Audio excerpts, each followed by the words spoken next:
അതെ, ഐതിഹ്യ കഥയാണ്. അതെ. ഏതാണ്? ഗീതാ ഗോവിന്ദത്തിന്റെ രചനയ്ക്കാസ്പദമായ സംഭവ വികാസങ്ങൾ. ആരാണ് ചിട്ടപ്പെടുത്തിയത്? അച്ഛനാണ്. അച്ഛനാണ്.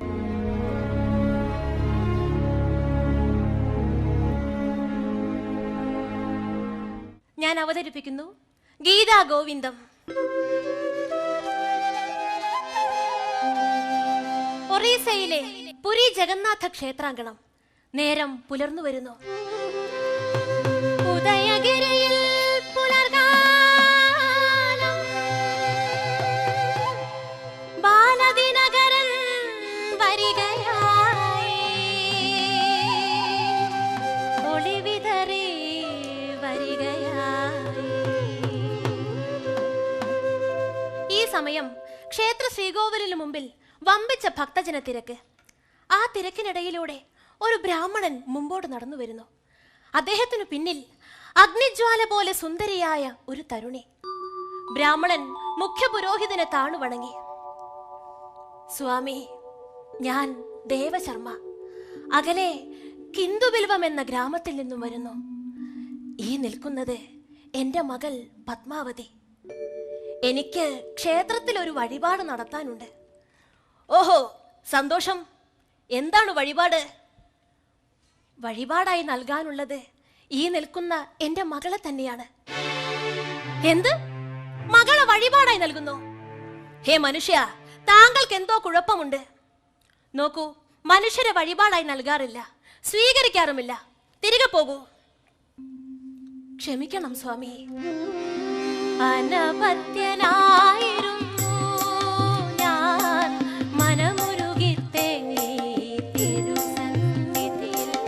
ഒരു കുഞ്ഞിക്കാലെനിക്കോമനിക്കാൻ തരണേ ദേവാ ജഗന്നാഥ.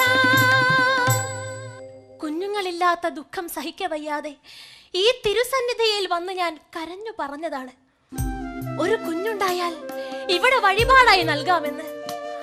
ആ പ്രാർത്ഥന മൂലം ഉണ്ടായതാണ് ഈ നിൽക്കുന്ന എൻ്റെ മകൾ പത്മാവതി. ഓഹോ, ഇക്കാര്യത്തിൽ എനിക്ക് പെട്ടെന്നൊരു തീരുമാനം പറയുക സാധ്യമല്ല. താങ്കൾ നാളെ വരൂ, എന്നിട്ട് ആലോചിക്കാം. പിറ്റേന്ന് കാലത്ത് തന്നെ ദേവശർമ്മ മകളെയും കൂട്ടി ക്ഷേത്രത്തിലെത്തി. പുരോഹിതൻ അവരെ സ്വീകരിച്ചു. ദേവശർമ്മ, താങ്കളും മകളും ഈശ്വരാനുഗ്രഹമുള്ളവരാണ്. ഇന്നലെ സാക്ഷാൽ പുരി ജഗന്നാഥനെ ഞാൻ സ്വപ്നത്തിൽ ദർശിച്ചു. ഇന്നലെ ഞാൻ കണ്ട ദിവ്യ സ്വപ്നത്തിൻ കഥ ചൊല്ലാം കേൾക്കിടൂ ദൈവഗീതം. മകളെ നൽകണം കന്യാദാനമായി, ജയദേവനു വധുവായി. മകളെ താങ്കളുടെ തന്നെ ഗ്രാമത്തിലുള്ള ജയദേവന് വിവാഹം ചെയ്തു കൊടുക്കുക. അതാണ് ദൈവഹിതം. കൃഷ്ണഭക്തനും കവിയുമായ ജയദേവൻ പത്മാവതിക്ക് അനുയോജ്യനായ ഭർത്താവായിരിക്കും. ദേവശർമ്മ മകളെയും കൂട്ടി ജയദേവന്റെ വീട്ടിലേക്ക് യാത്രയായി. വീടടുക്കും തോറും കൃഷ്ണഗീതികൾ കേട്ടു തുടങ്ങി. മുരാരേ കൃഷ്ണ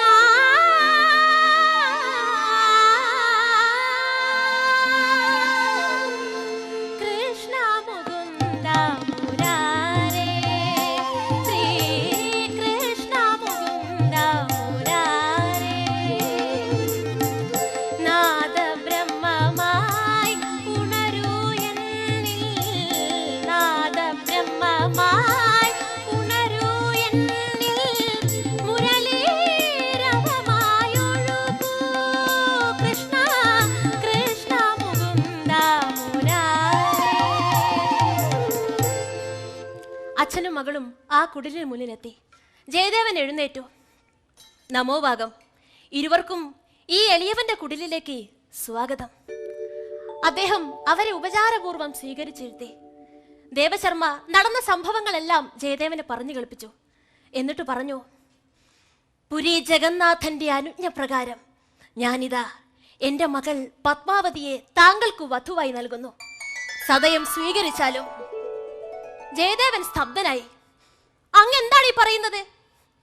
ദേവശർമ്മ, അങ്ങേക്കറിയാമോ, പരമദരിദ്രനാണ് ഞാൻ.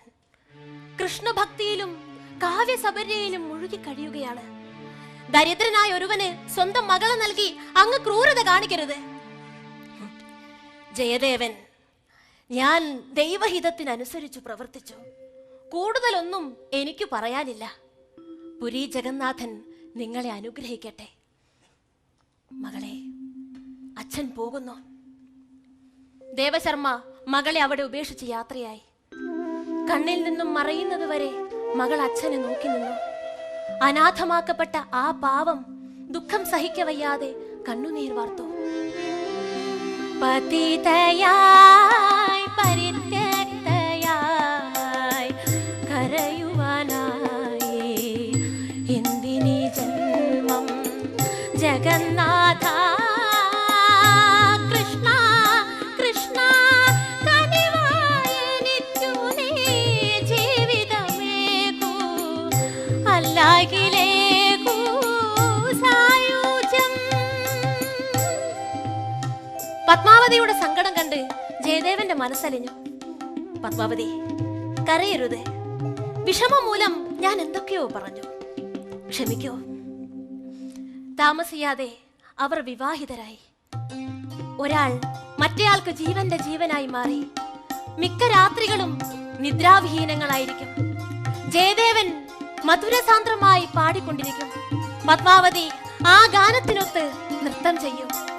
അവർ ആടെയും പാടയും ധന്യമാക്കിയ രാത്രികളിൽ ആ കുടിലിൽ നിന്നും ഒഴുകിയ മധുര സംഗീതവും ചിലമ്പൊലിയും നമുക്കും കേൾക്കാം.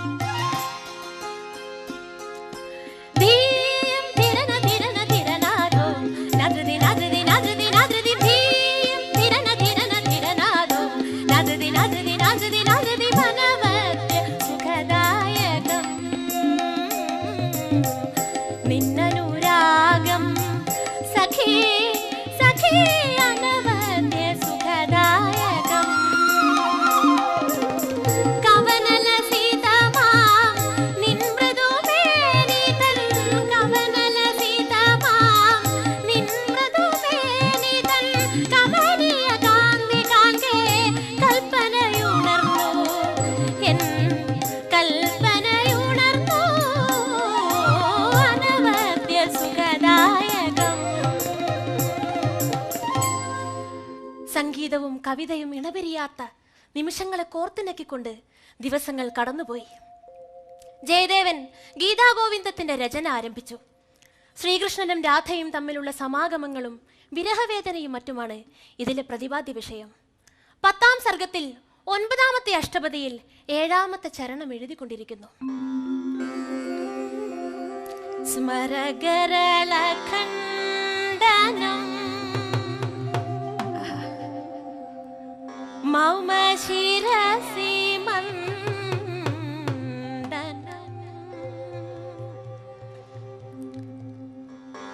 ദേഹി പദപല്ലവ മുദാരം.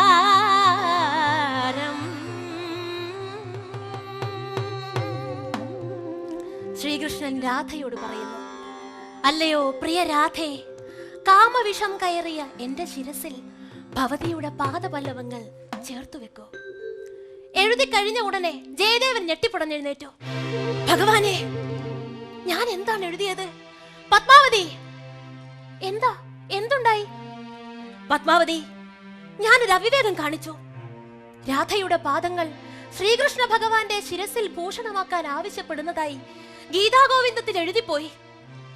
എഴുതി കഴിഞ്ഞപ്പോഴാ ഓർത്തത്. മഹാഭാവം! പാടുണ്ടോ അത്? സാക്ഷാൽ ഭഗവാനല്ലേ? കൃഷ്ണ, ഞാൻ എഴുതിയത് അപരാധമാണെങ്കിൽ ഈ അവിവേകിക്ക് മാപ്പ് തരണേ. പ്രിയ സഖി രാധതൻ പാദപത്മങ്ങൾ ഭഗവാൻ ശിരസിൽ ചേർക്കുകയോ? പാപമുക്തിക്കായെന്നു ഞാൻ ചെയ്യണം, ഏതു തീർത്ഥത്തിൽ മുങ്ങിക്കുളിക്കണം. പത്മാവതി, ആ ഭാഗം ഞാൻ ഗ്രന്ഥത്തിൽ നിന്നും വെട്ടിക്കളഞ്ഞു. ഇതാ ഗ്രന്ഥം അകത്തു കൊണ്ടുപോയി വെക്കൂ. വല്ലാത്ത പാരവശ്യം, എനിക്കൊന്ന് കുളിക്കണം. ജയദേവൻ ശരീരം മുഴുവൻ എണ്ണ തേച്ച് അകലെയുള്ള ആറ്റിലേക്ക് കുളിക്കാൻ പോയി. കുളി കഴിഞ്ഞ് തിരിച്ചെത്തിയ അദ്ദേഹം ഗ്രന്ഥം കയ്യിലെടുത്തു നിവർത്തി. ഇതെന്താ മറിമായം? പത്മാവതി, ഇതെന്ത് അത്ഭുതമാണ്! ഞാൻ വെട്ടിയ ഭാഗം വീണ്ടും എഴുതി ചേർത്തിരിക്കുന്നു. ഇതാര് ചെയ്തു? സ്വാമി അങ്ങ് തന്നെയാണല്ലോ അത് എഴുതി ചേർത്തത്. ഓർക്കുന്നില്ലേ? കുളിക്കാൻ പോയ അങ്ങ് തിരികെ വന്ന് എന്നിൽ നിന്നും ഗ്രന്ഥം വാങ്ങി അത് എഴുതി ചേർത്തു. ഇതാ ഗ്രന്ഥത്തിൽ കയ്യിൽ എണ്ണ പുരണ്ടത് കണ്ടില്ലേ? ഇല്ല പത്മാവതി, കുളിക്കാൻ പോയ ഞാൻ തിരികെ വന്നിട്ടില്ല. ഭഗവാനെ കൃഷ്ണ, ഇതെന്ത് പരീക്ഷണം? ജയദേവൻ ധ്യാനത്തിൽ മുഴുകി. കൃഷ്ണ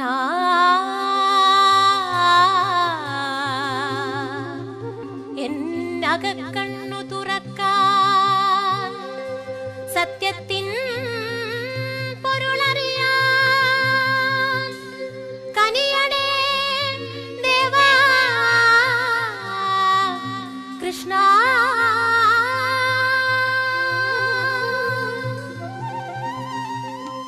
ആ ജ്ഞാനദൃഷ്ടിയിൽ എല്ലാം തെളിഞ്ഞു. പത്മാവതി, വന്നത് നാമായിരുന്നില്ല, നമ്മുടെ രൂപത്തിൽ സാക്ഷാൽ ശ്രീകൃഷ്ണ ഭഗവാൻ. പത്മാവതി, നീ എത്ര ധന്യയാണ്. ഇത്രയും നാൾ ഭഗവാനെ സ്തുതിച്ചു കഴിഞ്ഞ എനിക്ക് ആ കരുണാമൂർത്തിയുടെ ദർശന സൗഭാഗ്യം സിദ്ധിച്ചില്ല.